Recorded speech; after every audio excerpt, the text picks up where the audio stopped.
What is going on, everybody, and welcome to another Minecraft command block slash add-on template download tutorial thing. So we're going to be talking about the dialogue command, which you guys already all know about this already.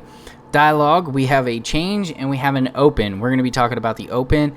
Change, I'll be showing you in-game. Open is basically when we're going to be opening and forcing an NPC from a behavior file, which I have here. You guys could get all the links in the description. I have a custom UI as well as a custom dialogue for behaviors. So if you guys go over here, you'll get this custom one here. It'll have a dialogue folder with our custom JSON text and our scene. This is what it's going to look like. Let me go ahead and summon in an NPC just to show you. Summon NPC, and we're going to go to game mode S. So now we have a NPC here. If we were to click this NPC, this is just my custom UI from the resource. If you guys don't want this, just delete the resource. You don't need it. This is just for the UI here, and of course the logo and stuff. Cool. You know, I personally like this over the vanilla, but it has nothing. We're gonna make this NPC have this dialogue pop up, or you can run one. So first off, let's go ahead and open. We're going to go to dialogue, open, at the player, actually at the entity type equals NPC at the player. And we're going to do test because that's what our folder scene tag is called.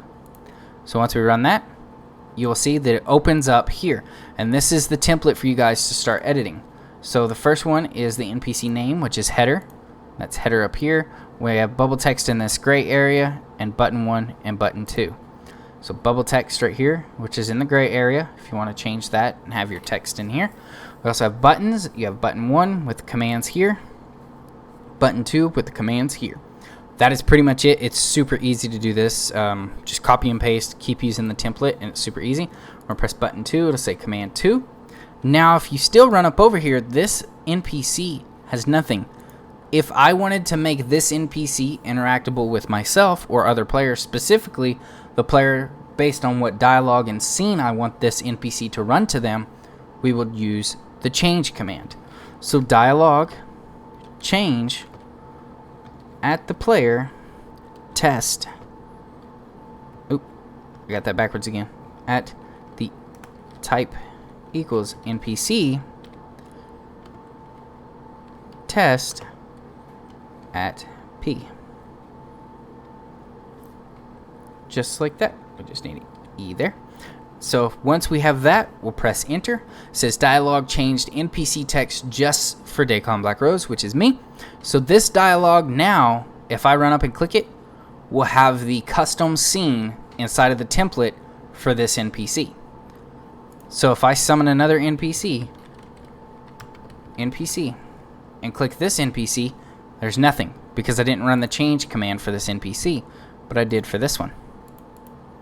Pretty cool if you want to like have different, style NPC and stuff. I don't know what you want to do.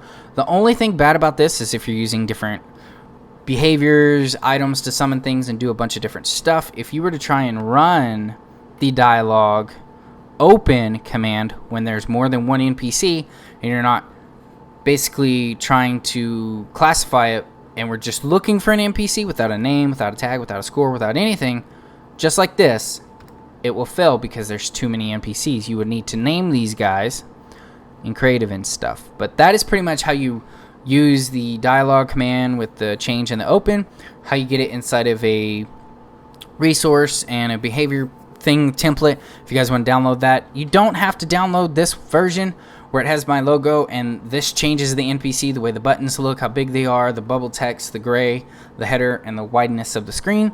Also, I have a back gray granite and animations. So when you click it, you can see that it kind of fades in and fades out. That's just me doing my template. If you guys want to use this is personally my favorite. I just like that UI over the NPC thing that the vanilla game has. I really didn't like that version, but that is pretty much it for the tutorial and the template. I also wanted to talk to you guys real quick. I am making a NPC dialogue add-on which runs different quests, and I'm looking for some really cool quests that I can add. I probably won't add too many because I kind of want to let you guys look at the code without having like so many, but I would like to have quite a bit that I could maybe make in future updates and stuff. But I still want you guys to leave a comment down below on a quest that you guys would like to see, and if you leave a comment on the quest, I will put your name where the logo is for that quest. So if you say, you know, kill 10 chickens by such and such, and then you say the reward is a levitation potion or something, and I add that quest, I will do that quest, make it available. If they, you know, see it, it'll have your name right next there and stuff. You'll see a template or some stuff like on Twitter if you guys want. Links and stuff will be in the description. But that's pretty much it for the video, guys. I'll see you in the next one. I'm DAKONBLACKROSE, and I'm out. Bye!